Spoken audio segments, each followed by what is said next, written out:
Bien le bonjour, on se retrouve pour une toute nouvelle vidéo et aujourd'hui je vais vous parler de 5 accessoires indispensables pour la photographie animalière. C'est parti! Pour le premier accessoire, c'est vraiment un indispensable pour chaque photographe animalier qui se respecte. Je parle bien de la paire de jumelles. C'est un indispensable, que ça soit pour les professionnels ou pour les amateurs, tout le monde en utilise.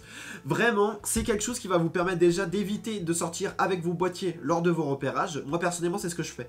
Quand je pars en repérage, j'utilise juste ma paire de jumelles, un petit livre pour savoir comment bien repérer, et le tour est joué, clairement, j'emmène rien de plus. Le strict minimum, mais ce qui me permet de partir léger et pas me prendre la tête en prenant mon objectif qui pèse 3 kg, donc ça c'est vraiment un très bon point. Et je l'utilise aussi à une autre occasion, c'est lors de mes balades où je pars pendant 1 à 2 heures, vraiment en billboard, en balade, et j'ai pas envie de sortir mon matos directement, avoir 3 kg dans les bras pendant 2-3 heures en train de me balader. Clairement je prends juste ma petite paire de jumelles, et là ça me permet d'observer ce qu'il y a autour de moi, d'identifier si une espèce est bien la bonne.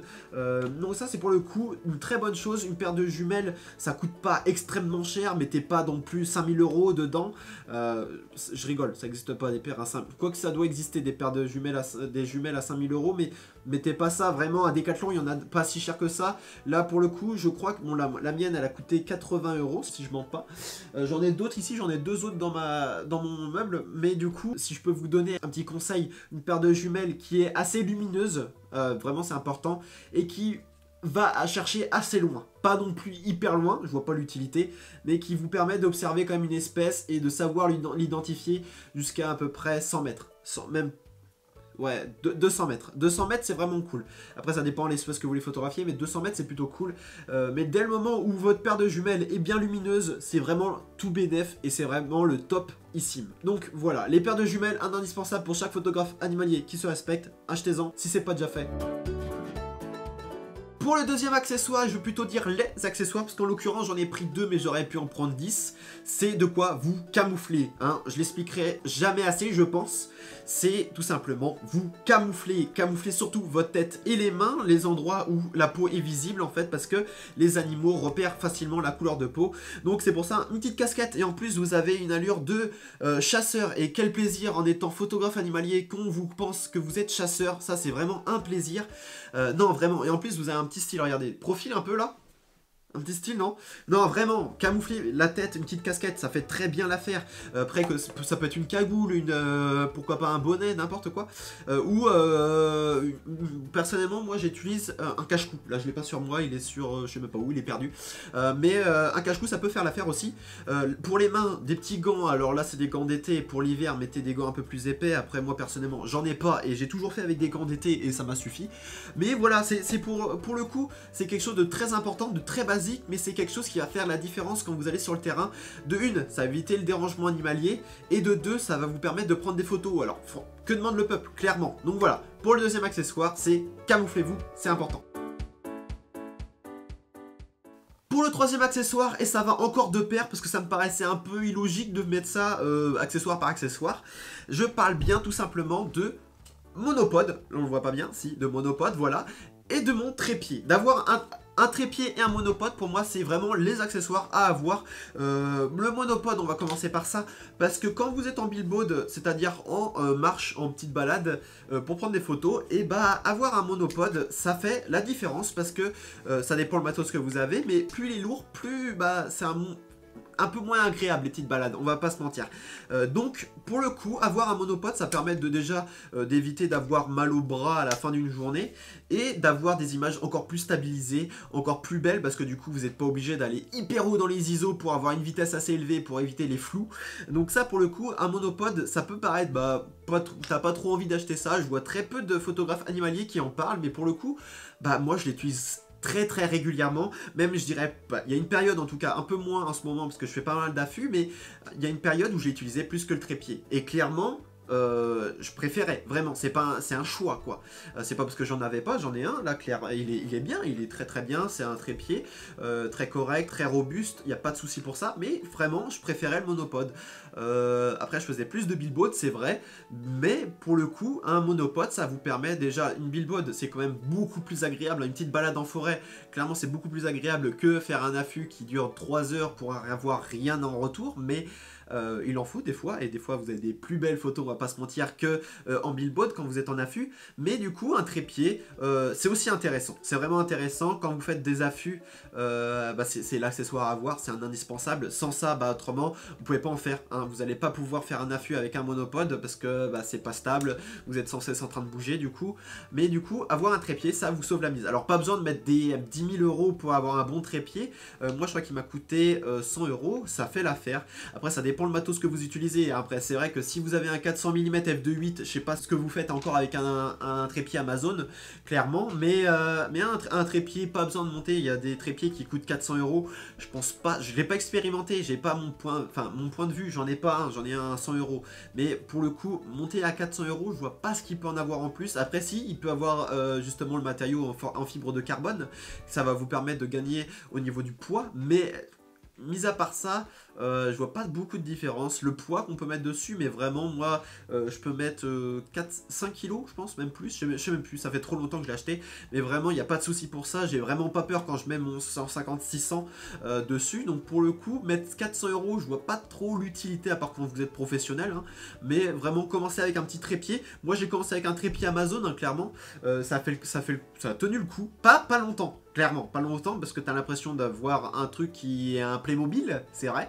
Mais ça m'a tenu de temps de faire quelques photos. Mais voilà, avoir un trépied et un monopode, c'est vraiment un indispensable. Donc achetez-vous-en un dès que vous avez le budget, bien entendu.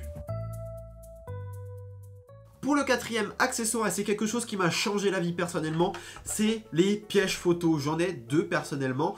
C'est vraiment un accessoire qui m'a changé la vie parce que ça vous évite d'aller sur le terrain, de passer des heures et des heures pour faire du repérage. C'est clairement pas ce qui me passionne personnellement. Moi, c'est plutôt la recherche de la photo. Après, la recherche de l'animal, c'est un truc intéressant, mais quand vous n'êtes pas sûr qui passe réellement ici, passer des 2-3 heures sans rien voir et se dire est-ce qu'il passe vraiment là ou je l'ai loupé de 2 minutes et il est passé juste après moi quand j'ai tourné le dos. Vraiment, c'est le genre de truc qui...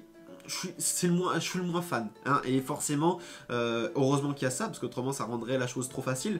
Mais le piège photo, enfin les pièges photo, c'est quelque chose qui vous évite ça, et du coup vraiment je suis très content d'en avoir.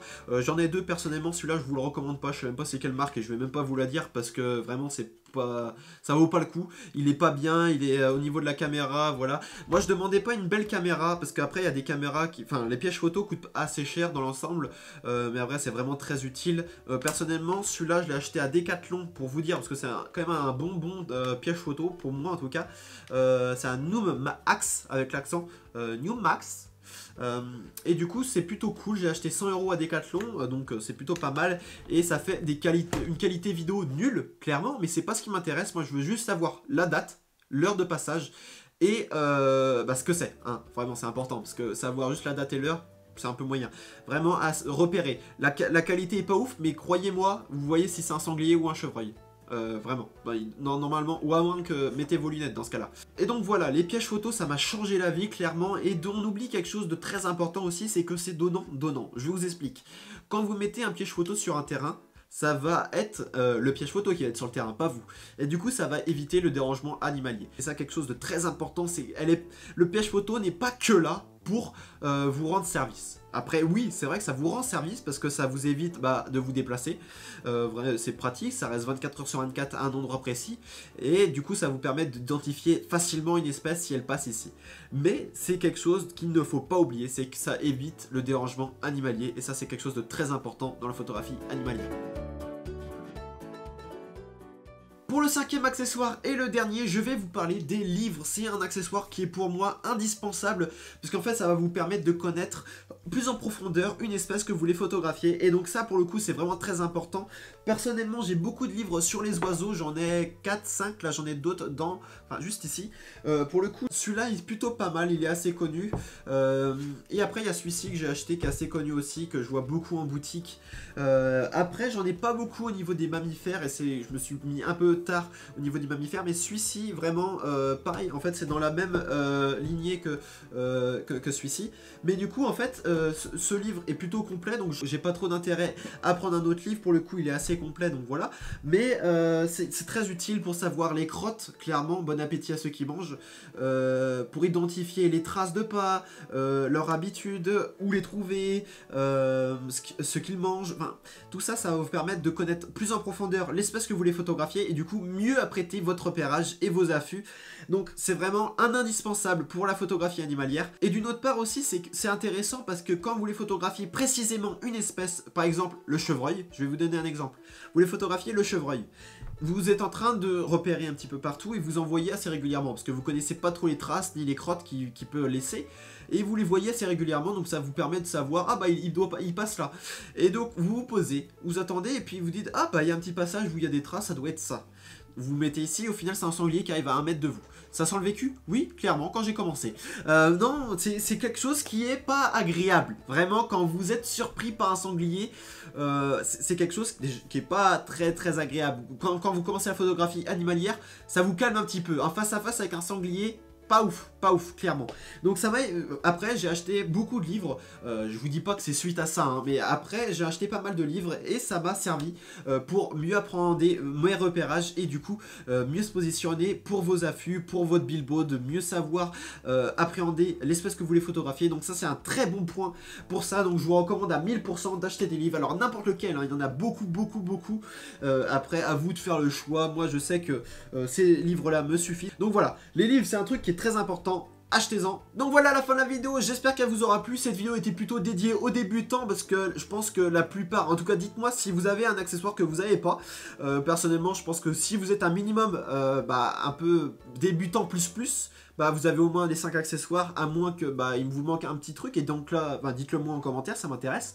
Mais c'est vraiment pour les débutants, c'est des petits conseils que je peux vous donner. Vraiment dites-moi si ça vous a servi en tout cas. Moi je vous souhaite un bon repérage, des bonnes observations et surtout des belles photos. Ciao!